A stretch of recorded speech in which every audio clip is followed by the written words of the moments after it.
일주일 동안 이를 닦지 말아라. 저는 깜짝 놀랐어요. 세상에는. 큰일 나요. 그래서 요 세균이 아이한테 전달되는 거거든요. 그러니까 청결 또 청결. 양치하고 얼른 자자. 유쾌한 밤.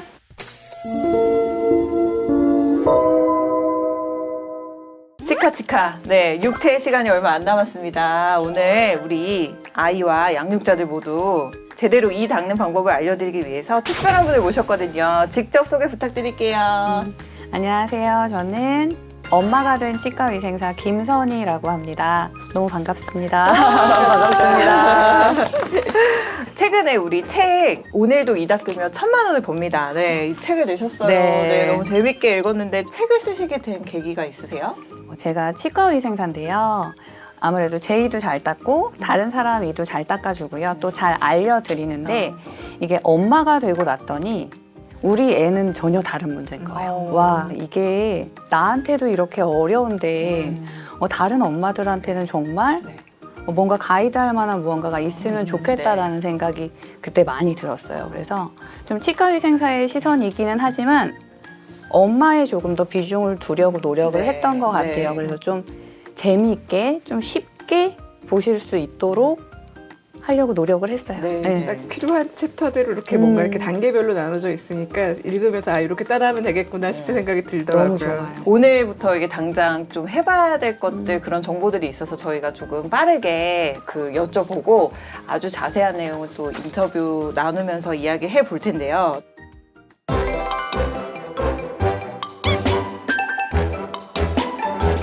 치과 정기검진은 아이들은 3개월 주기, 어른들은 6개월 주기라고 말씀을 드려요. 아이들을 조금 더 텀을 짧게 잡는 이유는 아이들 치아가 더 약하고요. 충치가 조금만 생겨도 금방 퍼져요. 그래서 3개월 주기로 가볍게 한 번씩 치과에 들르시면 충치가 혹시나 생겼더라도 심해지질 않는 거죠. 신경치료나 이를 씌우거나 그 단계까지 가지 않아도 되기 때문에 3개월에 한 번, 못해도 6개월에 한 번씩은 치과에 가볍게 방문하시길 권해드려요. 네, 369, 369. 맞아요. 네. 아이들이 좋아하는 거 쓰세요. 캐릭터 달려있는. 그리고 노랑 좋아하면 노랑, 파랑, 분홍 이렇게 아이들이 좋아하는 거 위주로 사용하세요. 말씀을 드리고요. 다만 나쁜 칫솔만 피하세요. 그래서 나쁜 칫솔을 알려드려요. 나쁜 칫솔이라 하면 칫솔 머리가 너무 큰 거. 너무 큰 거는 어금니까지 닦이지가 않아요. 앞니를 닦을 때는 충분히 닦이는데 저 안쪽에 있는 어금니까지 닿지가 않아서 큰 거 쓰시는 분들은 어금니가 망가지시는 분들이 꽤 있어요. 너무 얇은 거, 너무 약한 거는 아무리 닦여도 안 닦여요. 아이가 거품은 잘 나는데 실제로 치아에 붙어있는 것이 떨어지질 않거든요. 그래서 초코칩 같은 거 먹으면요. 한참 지나고도 어금니 까맣게 껴있어요. 맞아요. 정말 열심히 닦아도 안 떨어져요. 그래서 너무 얇고 힘없는 모는 삼가해 주셔라 말씀을 드리곤 해요.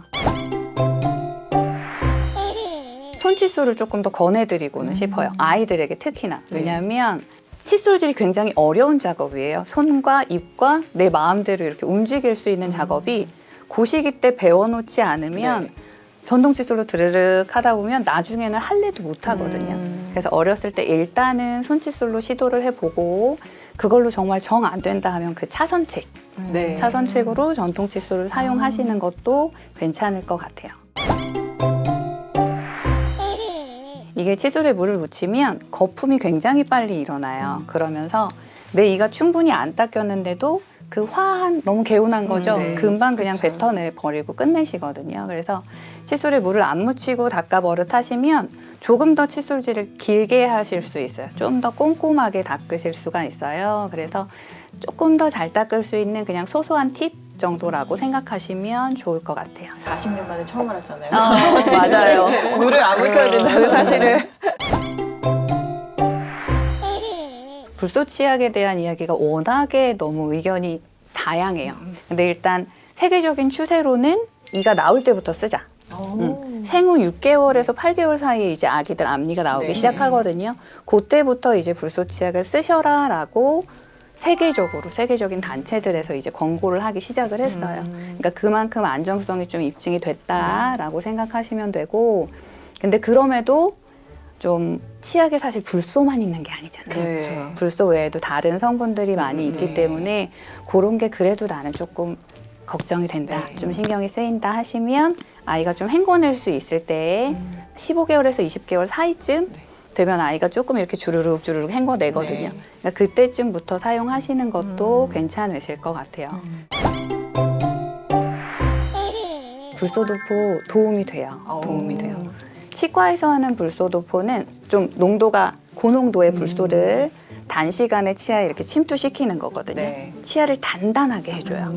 그래서 같은 충치균이 이렇게 공격을 해도 치아가 막을 수가 네. 있는 거죠. 치과에서 불소도포 권해 주실 거예요. 만약에 아이가 좀 관리가 많이 안 되면 좀 일찍부터 시작하는 아이들도 있고요. 그렇지 않으면 거의 한 만 3세 이후부터는 천천히 시작하시는 것 같아요. 저희 꼬맹이도 3개월에 한 번씩은 하고 있어요. 되게 자주 해야 되는 거네요. 생각보다. 3개월 혹은 6개월 이렇게 하시더라고요. 네. 치실은 정말 필수라고 말씀드려요. 정말요? 아이들 구강 관리에 제일 중요한 게 뭐냐라고 네. 물으시면 저는 한 가지 꼭 해야 되면 치실 꼭 하세요. 그래요. 아이들은 치아가 벌어져 있어서 사실 그렇죠. 치실을 할 곳이 그러니까. 있을까 이런 생각이 들거든요. 사실 애매하게 벌어져 있어서 네. 음식물이 어마어마하게 끼어요. 그리고 어. 아이들이 네. 한참 끼어 있는 상태로 아. 그냥 두고 있는 경우들이 네. 많고요. 또 아이들은 사이 충치가 잘 생겨요. 치아랑 치아 사이 쪽에 충치가 생기는데 그 사이 충치를 예방하는 데는 치실밖에 없어요. 그럼 특히나 이렇게 어금니 같은 맞아요. 곳을 잘 해줘야겠네요. 맞아요. 네.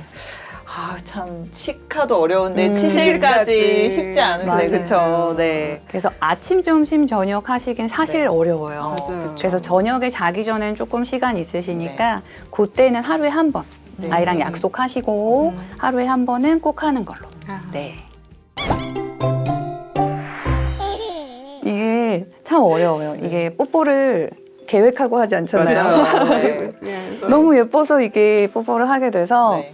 저도 사실 양치하고 뭐 뽀뽀를 하게 되고 요렇진 않은데 이제 저희 꼬맹이가 6살이 됐거든요. 네. 그런데도 아직도 입뽀뽀는 좀 삼가하는 편인 것 같아요. 좀 조심스러워요. 그렇군요. 어렸을 때는 정말 더 조심했어요. 그래서 어렸을 때는 정말 뽀뽀는 물론이고 뭐 숟가락이나 이렇게 호 불어주는 네. 거나 거의 엄마 입안에 있는 세균이 아이에게 그대로 전달된다고 보시면 돼요. 띠로리. 그래서 일단 뽀뽀를 조심해야 되는 것도 맞지만 네. 엄마의 입안을 먼저 관리하셔라 말씀드려요.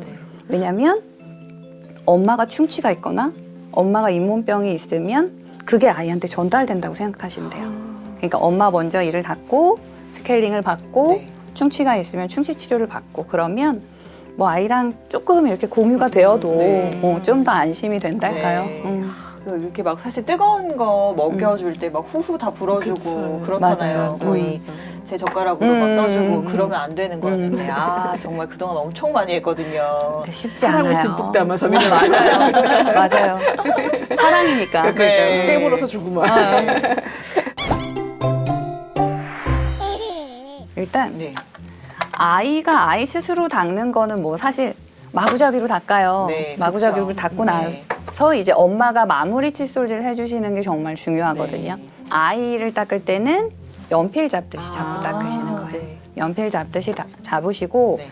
이제 아이를 이렇게 마주보고 네. 닦기에는 네. 또 조금 불편해요. 네. 이제 아이를 이렇게 우리- 안고. 백허그 하듯이. 네, 맞아요. 안고. 맞아요. 이렇게 안고 뒤에서 닦는 게 사실 편하고 아이를 눕혀서 닦을 때도 네, 무릎에 눕혀서 네. 이렇게 닦는 것도 편하네요. 아.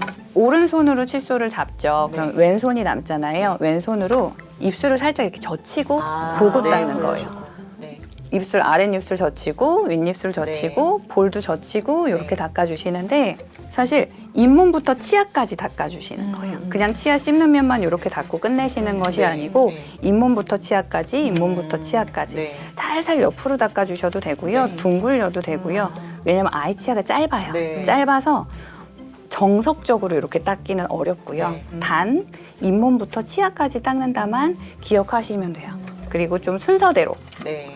쭉 아랫니부터 닦는 게 편하네요. 네. 아랫니부터 순서대로 바깥쪽 닦으셨으면 이제 안쪽 면 닦으시고 이제 위쪽도 바깥쪽 닦으셨으면 네.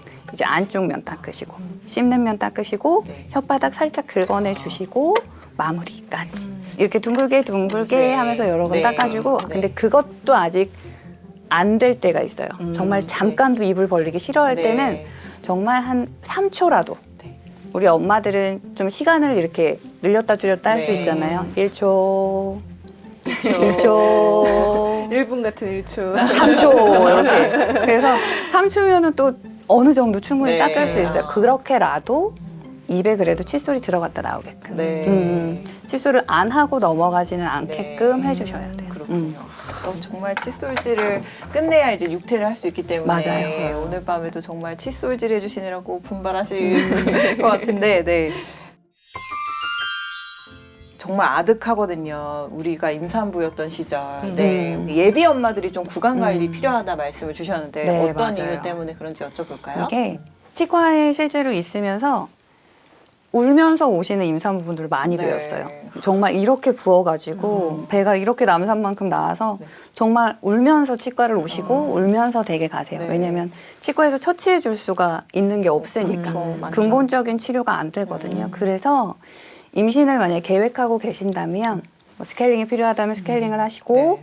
사랑니가 탈나시는 경우들이 있어요.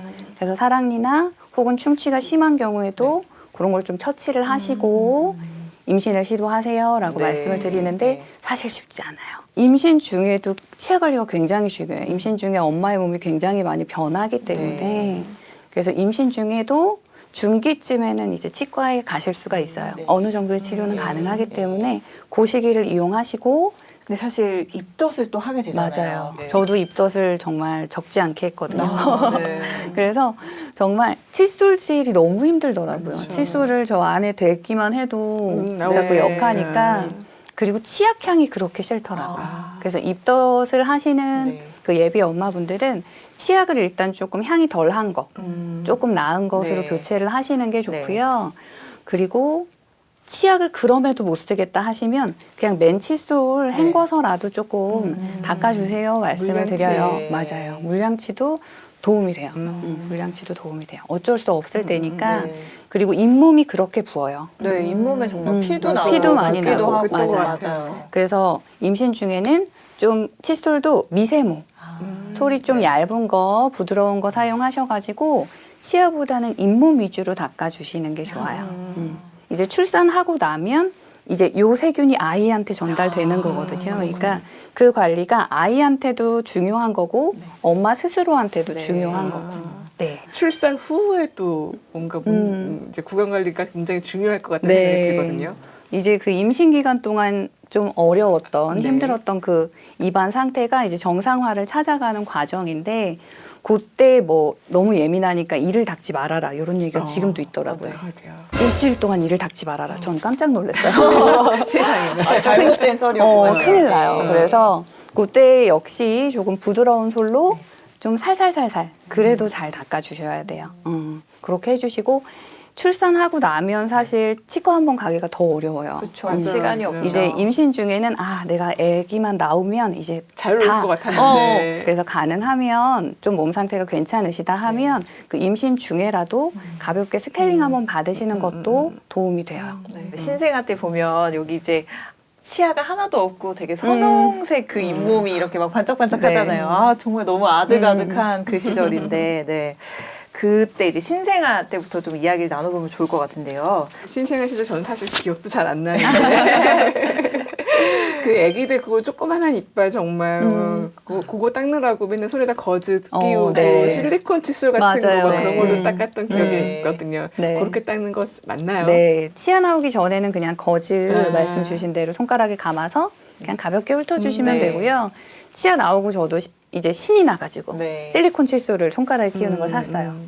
근데 이게 뭉뚱하잖아요. 그쵸. 이게 네. 닦이는 기분이 잘 안 들어요. 맞아요. 아이가 이렇게 자꾸 물고 아야! 아이는 그냥 신기하니까 자꾸 물기만 네. 하고 사실 닦인다는 느낌은 별로 없었고 그때도 저는 거즈 계속 썼거든요. 아. 그냥 거즈를 좀 오래 썼어요. 네. 거즈로 치아도 닦고 물 묻혀서 잇몸도 쓱 한번 훑어주고 그렇게 사용을 했던 것 같고 근데 그럼에도 불구하고 실리콘 칫솔을 좀 계속 썼던 거는 아이한테 좀 무언가가 내 입을 닦으러 오는구나. 그런 연습. 네. 미리미리 좀 연습을 해주느라고 썼던 것 같아요. 네. 먹을 때마다 뭐 다 먹고 나면 무조건 닦아주셨던 거죠? 아니요, 그렇게 하지 못했어요. 어. 가끔 생각날 때가. 그 시기에는 사실 아이가 침도 많고요. 그쵸. 특별히 막 충치가 그렇게 심하게 생기는 시기는 아니에요. 그래서 조금 느슨하게 보셔도 된다 말씀을 드려요. 주로 신생아 때 모유나 우유를 먹으면은 이렇게 좀 혀 안에가 좀 하얗게 약간 백태라고 하잖아요. 그게 이렇게 끼게 되는데 그때 닦아주면서 조금 주의 깊게 살펴야 되는 네. 부분이 있다고 하셔가지고 네, 맞아요. 예, 혹시 이게 여쭤볼까요? 네. 우유를 계속 먹는 시기이기 때문에 혓바닥에 하얗게 끼는 거는 어쩔 수가 없어요. 네. 굳이 막 깨끗하게 하겠다고 빡빡 닦아주지 않으셔도 되는데 혓바닥에 있는 건 괜찮은데 이렇게 볼 안쪽이나 입천장 쪽에 하얗게 끼는 경우가 네, 있어요. 그렇죠. 치즈처럼. 네. 그런 경우에 그거는 자연스러운 백태가 아니라 아구창일 수 있거든요. 그런 경우에는 일부러 집에서 이렇게 벗겨내지 마시고 치과 가셔서 조그만 물약 조금 먹으면 네. 금방 나아요. 아, 그래요? 그래서 잘 살피셨다가 혹시나 볼이나 입천장 쪽 혹시 하얗게 끼는지 그런 건 좀 확인해 봐 주셔야 돼요. 네. 이때 이렇게 신생아들이 많이 오기도 하나요? 네, 맞아요. 아, 그래요? 그래서 아이들 젖병 그 젖꼭지 네, 부분이나 네. 엄마 가슴 관리 아. 이런 것도 중요해요. 청결 또 청결. 그렇죠. 특히 저는 이제 모유 수유를 했었는데 밤에 이렇게 아이 젖물리면은 아이가 되게 잘 자잖아요. 맞아요. 금방 잠들고. 그래서 이게 빠른 육퇴를 하고 싶다 보니까 계속 젖물리고 재웠던 기억이 있어요. 저도요. 예. 자꾸 그 시기를 미루다가 이제 중단을 해야 될 것 같은 시기가 찾아오는 시점이 있긴 한데 과감하게 또 중단을 하셨다고 네. 예, 이유가 있으셨을 맞아요. 것 같아요. 이제 치아가 올라오기 시작하는 네. 거죠. 치아가 올라오기 시작할 때쯤이 이제 밤중 수유를 중단해야 되는 시기이거든요. 치아가 났을 때 그 밤중 수유를 이제 그만하셔야 된다 말씀을 드리는 게 아이 치아가 처음 나왔을 때 굉장히 약해요. 네. 그 약한 상태에서 우유 찌꺼기 사이에서 버티기가 쉽지 않거든요. 그래서 밤중 수유를 그만하셔라 말씀을 드리는데 그 우유병 우식증이라는 것도 마찬가지로 아이들 젖병 정말 계속 습관적으로 물고 있는 친구들이 있어요. 그런 경우에 앞니가 한꺼번에 이렇게 다발성으로 충치가 생기는 거예요. 그래서 의외로 자주 볼 수 있어요. 아기들 중에 앞니가 이제야 막 나기 시작했는데 까맣게 상하는 친구들이 있거든요. 그래서 그런 경우에 치료도 어렵고. 그래서 그렇게 우유병을 계속 물고 있지 않도록 해주시는 게 좋고 또 돌 지나고도 우유병에 주스 같은 거 담아주시는 그쵸. 분들 계세요. 편하니까. 맞아요. 근데 그거 정말 치아에 안 좋아요. 그렇구나. 그 왜 쪽쪽이라고 맞죠? 쪽쪽이. 그건 어때요? 그건 언제까지 좀 사용하면 좋을까요? 그것도 네. 최소한 만 3세 이전에는 무조건 끊어줘야 된다고 이야기를 하는 편이고요. 그 이후에도 계속 습관이 되면 아무래도 구강 구조가 바뀌어요. 그래서 제때 좀 잘 끊어주시는 게 필요하다고 말씀드려요.